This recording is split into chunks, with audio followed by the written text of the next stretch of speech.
Alright, so this is going to be the first shots with the M&P 9 2.0 3.6. The only thing I've done to it is just lubed it up with a little Bald Eagle piss gun lube. Folks that Bald Eagle piss were kind enough to send me a bottle of lube to give it a try. So I just lubed it up. It was lubed from the factory, but not that much. It was kind of dry, to be honest with you. So I just put a little lube on the barrel hood, barrel, rails, and that's it. Just kind of work the action a little bit, dried off the excess, all right? So the first magazine is going to be 10 rounds of Gold Dot, 124 grain plus P, 25 yards, 6 o'clock hold.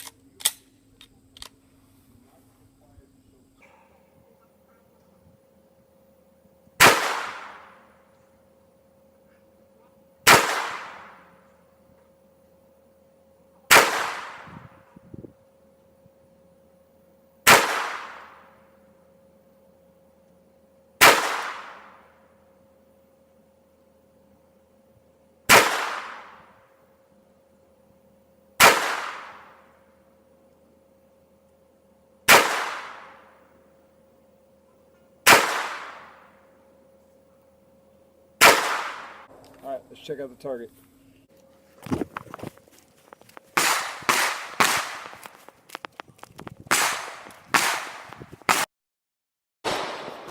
All right, so 6 o'clock hold. I was lollipopping it, right? 6 o'clock. So it's shooting a little high, a couple of low on my account. So these are 1-inch squares. So 1, 2, 3, 4, just over 4 inches. High and low, and some of that is me, because most of the groups here, I'm going to say a little bit of that is me, obviously a little bit of a flinch there, and then left to right, I mean, two and change. So not a bad group if you take out the account that maybe I dipped a couple. Actually got one more I probably dipped right there. All right, but not a bad group. That was with Gold Dots, 124 grain plus P. Now we'll try the American Atlanta Arms and Ammo, sorry, match ammo. Alright, back at 25 yards, Atlanta Arms and Ammo, Elite Match Ammo, 115 grain full metal jacket, 10 rounds, 25 yards.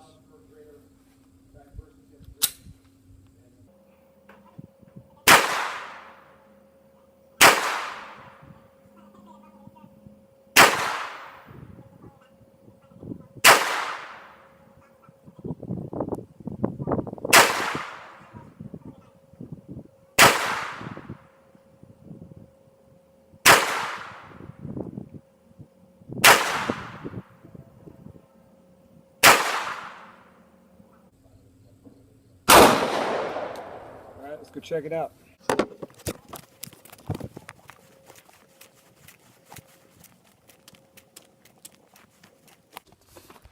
Alright, so if we remember, we had one flyer down low, right? I fired two 10-shot groups, 1, 2, 3, 4, 5, 6, 7, 8, 9, 10. I believe that one there was from the earlier group. Again, 6 o'clock hold. Shot a little bit different, not as high with the Atlanta Arms and Ammo match ammo. You know, couple, maybe I heal those up.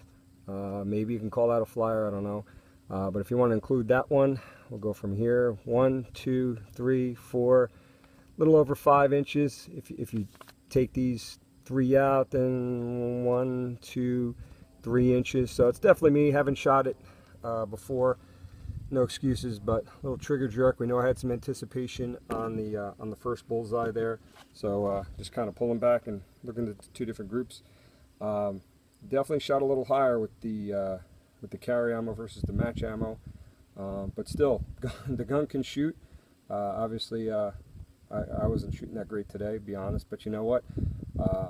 It's honesty. How many people are actually going to post the actual targets with their errors in there? All right, so that's the initial impression. Now I'm going to do the test: 10 yards, 10 rounds, 10 seconds. And I'll just use some regular ball ammo. All right. I got 15 rounds loaded in the gun now. Fiocchi 115 grain, just full metal jacket ammo. I'm going to do 5 rounds, kind of see where it's hitting or what my hold is at 10 yards, and then I'm going to do the test. 10 yards, 10 rounds, 10 seconds, and check it out. Going hot.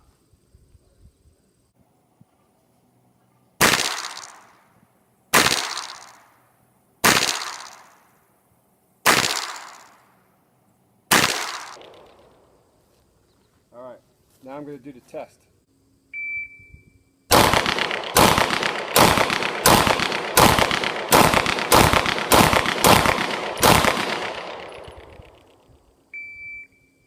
All right, time was 7:51. The target doesn't look as pretty. Definitely like the grip. I could feel that digging in.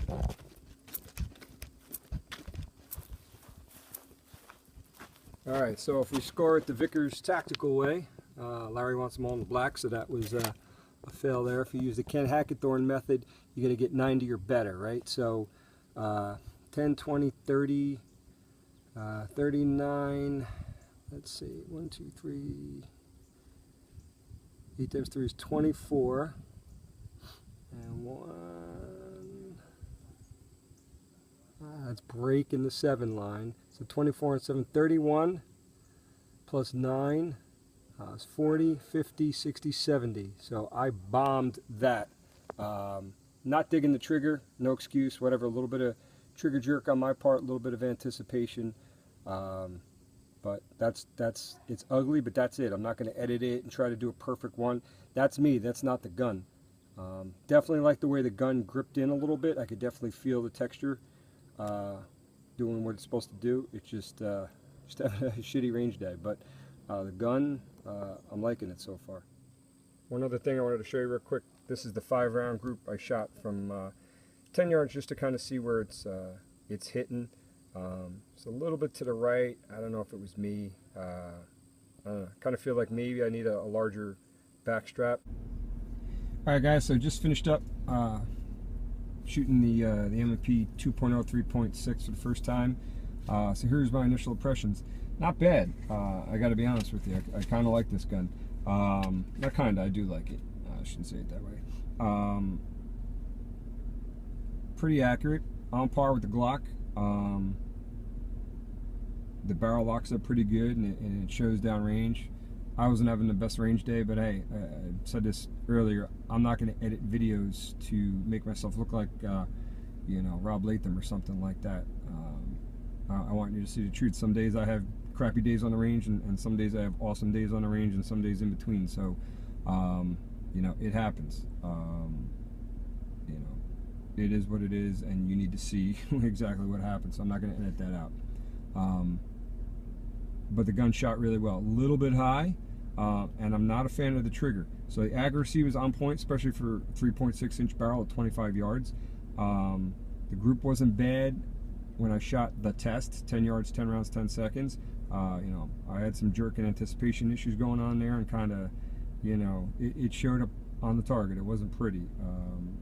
You know, I can make all sorts of excuses, you know, the trigger or getting used to the gun or whatever, but it was me. The gun grouped pretty good, but low left, and I'm a right-handed shooter, and the gun wasn't shooting low left the whole time. So, you know, accuracy is there. I like the texture on the grip. You don't need to stipple this gun, and that's a great, you could feel it. When I shot the test at 10 rounds, 10 yards, 10 seconds, I really felt it biting in. Not overly aggressive like it hurt, and when you rub your fingers over it, I'm rubbing my fingers over it right now, it doesn't feel aggressive. So, I mean, aggressive, but not like overly aggressive. So my plan is to carry an appendix. I got an appendix in the waistband holster coming. We'll see how that shakes out. But yeah, not a fan of the trigger. I've said that before. I don't really like the way it curls around, and sometimes feels a little gritty, and I can kind of feel it a little bit when I'm shooting it. So I'm not a fan of the trigger. Sights weren't too bad. I said a little high, so maybe I can change the front sight, try to get it more point aim, point impact to 25. The slide release was a little stiff, and that might have to do with the that new design. Somebody said there's a ball detent in there or whatever. And then I mentioned in the kind of the unboxing, the unboxing video about this pin sticking out a little bit on one side versus the other. A buddy of mine just happened to come by on the range from one of the PDs in the area, and his duty gun is an M&P. He actually bought his old one, which is the original series, and they got the 2.0s at work, and they had a roll pin versus this looks like a pin you can just punch out. And he showed me that it matches up to this little cut here, so when you pull the takedown lever down, it kind of stops it. He's not an armorer, but he felt like that was kind of the design, and it makes sense because they matched up on both guns. So that's probably not a quality control issue or whatever I was saying in the first video. Again, not an M&P guy, so something like that, you know, I apologize. I don't know a lot about M&Ps. Kind of learn a little bit as we go. So that solves that. It's supposed to stick out like that to stop the takedown lever. But so far, so good. I give the 3.6 a thumbs up so far. Again, only 35 rounds, and the first 2 mags only had 10 in them. The third had 15. Oh, that is one point to note. So with the, let's see if I can get it on this camera with the sunlight and everything in the way, but the follower has a little square cut. I can't get a real good shot of it on here. You can kind of see it. But trying to get the first round in, and when my buddy came by, who's used to the M&P, I'm like, here, try to get that first round in there, and it's kind of difficult to get that first round in there. I didn't have any malfunction issues, so no, you know, it fed, you know, no worries there. Again, not a big sample size, right? We did 2 mags of 10, 1 mag of 15, so it fed the 35 rounds I put through it so far. And then just like any other new mag, you started to get down towards the bottom. It was kind of harder to load, but hey, that's going to be like that with most mags that are brand new. So really not much to complain about, and a lot to like. You know, love the size, love the grip texture, accuracy's there. Just wish I had a better range day. But you know, as they say, some days you eat the bear, some days the bear eats you. You know, even monkeys fall out of trees. You know, whatever other excuse I think about. But you know, hey, it's honest. You know, I'm not going to you know, put some bullshit up there. What you see is what you get with me. All right, guys. So hope that answered any questions you might have about the M&P 2.0 3.6 in 9mm. Stay safe. I'll see you on the range.